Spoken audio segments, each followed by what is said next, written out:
नमस्कार दोस्तों, स्वागत है आपका दिल्ली IAS सीतापुर के ऑनलाइन प्रोग्राम में। तो आज कई दिनों के अंतराल के बाद हमारी क्लास आ रही, हम आपसे बातचीत कर पा रहे हैं। इसके पीछे कई कारण थे। कोचिंग ऊपर के बड़े हाल में थी, कुछ नॉइस की वजह से नीचे उसको जो है कन्वर्ट कराना था। इसके साथ साथ कुछ प्रक्रिया चल रही थी आप लोगों की क्लास के बारे में। वो क्लास आपकी 5 या 6 दिन के बाद, 5 या 6 दिन के बाद पुरानी जगह जहाँ चलती है, जहाँ पे चलती है वहीं पे क्लास चलेगी। लेकिन जो बैच जो हमारा चलता था ISPCS का, वो बैच नीचे वाले हाल में चलेगा। जो पहले ऊपर वाले हाल में बैच चलता था ISPCS का, वो बैच नीचे वाले हाल में चलेगा। वो पूरी तरह से शिफ्ट हो गया है, उसमें पूरी क्लास उसी में चलेगी। टाइमिंग 7:30 से रहेगा। 7:30 से 10 बजे के आसपास जो GS का है वो GS चलेगा, और फिर क्लास आने के बाद में पूरी जानकारी आपको दी जाएगी। तो 5 से 6 दिन के अंतराल में, और 5-6 दिन के अंतराल में क्लास को चलना निर्धारित हो गया है। और 5 अक्टूबर से विधिवत क्लास आपकी चालू हो जाएगी। और जिनको आना है, जो नए लोग हैं, वो जल्दी से जुड़ने की कोशिश करेंगे, नहीं तो उनकी चीजें छूटेंगी। और नए काफी लोग जुड़ रहे हैं, तो एक साथ हमें भी सबका कंप्लीट कराना आसान होगा।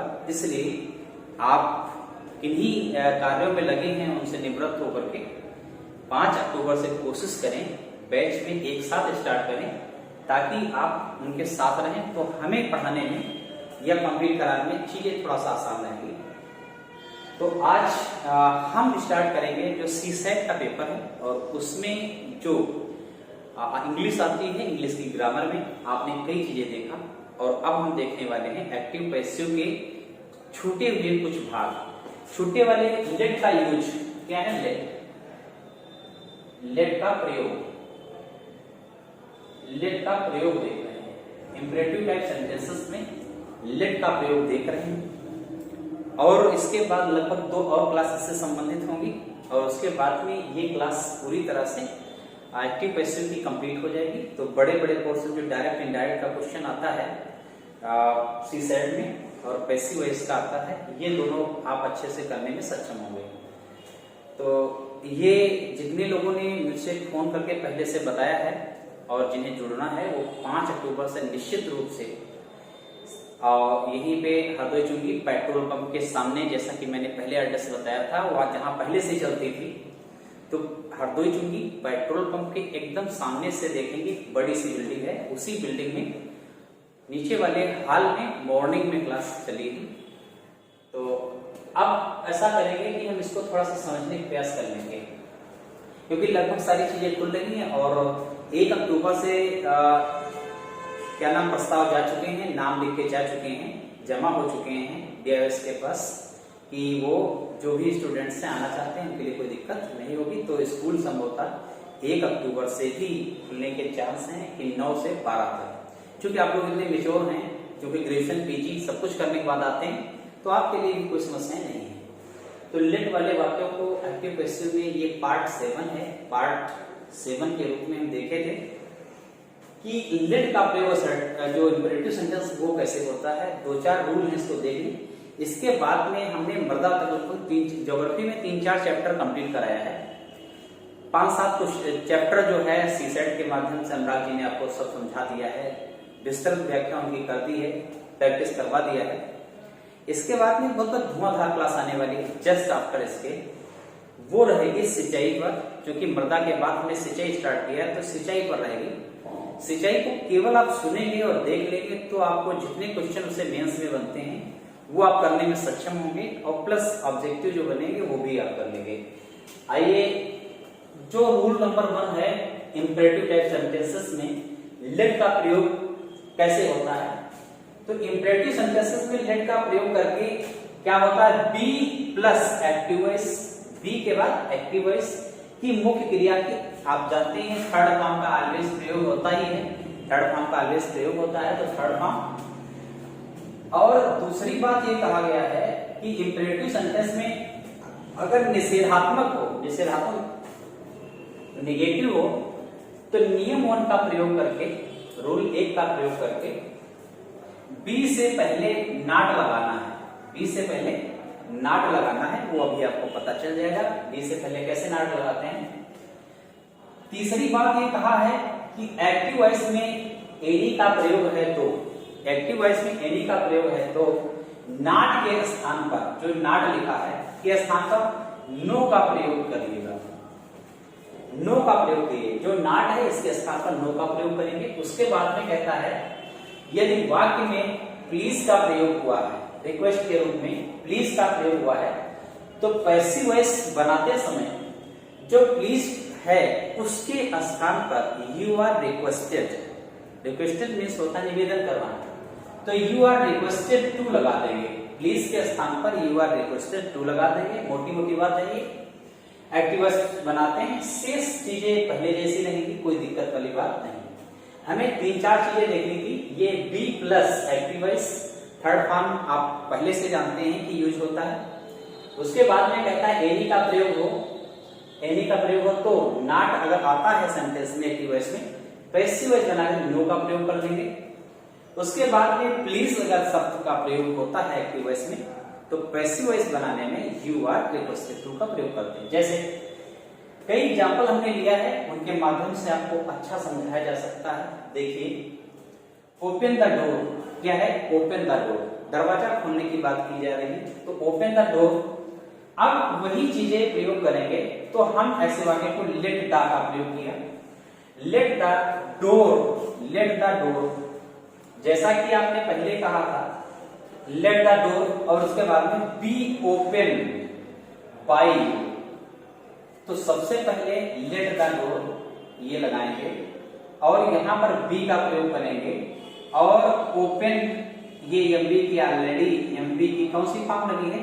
ये थर्ड फॉर्म का प्रयोग हुआ है, और बाय यू लास्ट में लगा देंगे, लास्ट में बाय और यू लगा देंगे, यू ऑलरेडी लगा देंगे। इतना आपको काम करना है, शेष सब कुछ वैसे रहेगा कि लेट द लगाते हैं, पहले जोड़ देते हैं लेट द। अब door be open by you, door के बाद में ये। अब देखो अगला सेंटेंस क्या कहता है? Don't insult the poor. जो गरीब लोग हैं, कमजोर लोग हैं, उनकी इंसल्ट नहीं करनी चाहिए। तो डोंट इंसल्ट, तो देखिए पहले लेट पहले लगाया, द का प्रयोग पहले लगाया। अब द पुअर क्या है? ऑब्जेक्ट है। द पुअर क्या है? ऑब्जेक्ट है। द पुअर क्या है? ऑब्जेक्ट है यहाँ पे, तो ऑब्जेक्ट को पहले हम लाएंगे, लेट के बाद लेट द के बाद क्या लाएंगे? ऑब्जेक्ट। पुअर क्या है? ऑब्जेक्ट। उसके बाद में नॉट क्या लाएंगे? नॉट लाएंगे, और बी चूंकि यहां लाती हैं तो इसलिए यहां बी भी लिख लो। बी मेन वर्ब की एमबी यहां पर लिखी जाती है, और एमबी की कौन सी फॉर्म लिखा आपने? Third form. और लास्ट में बाय यू से जोड़ना है, बाय यू। इसके बाद बाय यू जोड़ते हैं। अब नेक्स्ट एग्जांपल की बात अगर की जाए, वही बात है don't pay any money now, don't pay any money now. तो डोंट लेट नो, तो डोंट में क्या रहेगा? Let no, don't let no. Money, money यहां मनी, और मनी के बाद में ऑब्जेक्ट और प्लस बी, यहां पर बी लगाया, यहां पर एमबी की थर्ड फॉर्म लगाया, और नाउ ये सब लगा दिया। इस तरह से आपका सेंटेंस कंप्लीट हो गया। फोर्थ सेंटेंस की बात करें तो don't ask any question, don't ask any question. या तो कोई बहुत ज्यादा क्वेश्चन कर रहा होगा तो इसने कहा कि डोंट आस्क एनी क्वेश्चन, या फिर कहा आप मत को डिस्टर्ब है। अब देखिए let no question be asked by you. अब वही बात है, लेट सबसे पहले लेट ही लिखेंगे, लेट लिखा, उसके बाद में नो लिखो। अब क्वेश्चन ऑब्जेक्ट यहां पे आ गया, उसके बाद बी का प्रयोग आपने कर दिया, आप जानते हैं। अब एमबी यहां लिखते हैं, तो एमबी की हमेशा थर्ड फॉर्म का प्रयोग करते हैं। और बाय यू तो लास्ट में आपको लिखना ही लिखना है, बाय यू। इसके बाद में इसके बाद में क्या है, अंतिम और लास्ट, फिर ये लेट वाला यूज इंपेरेटिव सेंटेंसेस में ये खत्म हो जाएगा। शेष सभी रूल्स मैंने पार्ट 1, 2, 3 करके 6 पार्ट में सारा आपको विस्तृत तरीके से डिस्कस कर दिए हूं, एग्जाम्पल भी दिया हूं, पर आप समझिएगा। 5 और लास्ट में कहता है प्लीज हेल्प मी। जब रूल आपने देखा था, यदि प्लीज का प्रयोग हो, यू आर रिक्वेस्टेड टू का प्रयोग करते हैं, यू आर रिक्वेस्टेड टू, अगर प्लीज आता है एक्टिव वॉइस में, वही बात इसमें कही गई है कि प्लीज हेल्प मी, कृपया मेरी मदद कीजिए। तो इसमें क्या करेंगे, यू आर रिक्वेस्टेड टू हमने कहा था, you are requested to, you are requested to, ये यहां पर लगा देंगे। उसके बाद में टू लगा दिया, टू के बाद हेल्प मी लास्ट में लगा दो, हेल्प मी लास्ट में लगा दो। तो कुछ नहीं करना है ऐसे सेंटेंस में, निवेदन वाले सेंटेंस में यू आर रिक्वेस्टेड टू, और प्लीज तो शब्द हट ही गया, प्लीज, क्योंकि प्लीज की जगह क्या हो गया, रिक्वेस्टेड हो गया, तो हेल्प मी बचा, क्या बचा, हेल्प मी, तो हेल्प मी को आगे लिख दो, हेल्प मी को आगे लिख दो। तो यू आर प्लीज को हटाया तो लिखा यू आर रिक्वेस्टेड टू, और उसके बाद में मैंने क्या लिखा, जो हेल्प मी को टू लगा के हेल्प मी कर दिया। तो आज की क्लास इंपरेटिव सेंटेंस में लेट से संबंधित थी, जो कि आज पूरी तरह से इसको मैंने फिनिश कर दिया है।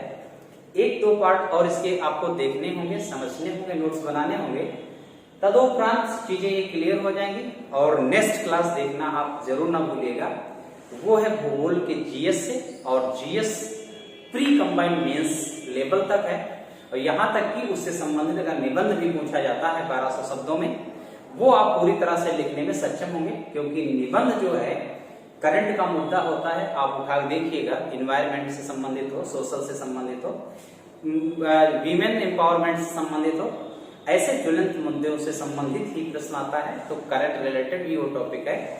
तो मेरा अगला टॉपिक बहुत ही धुआंधार आएगा, ज्योग्राफी में जीएस से संबंधित, केवल आप सुन लें, मेरी पूरी गारंटी है आपको, उससे संबंधित मेंस में बनने वाले सारे प्रश्नों को करने की स्थिति में रहेंगे। तो जस्ट ही उसको देखना ना भूलें। Thank you very much.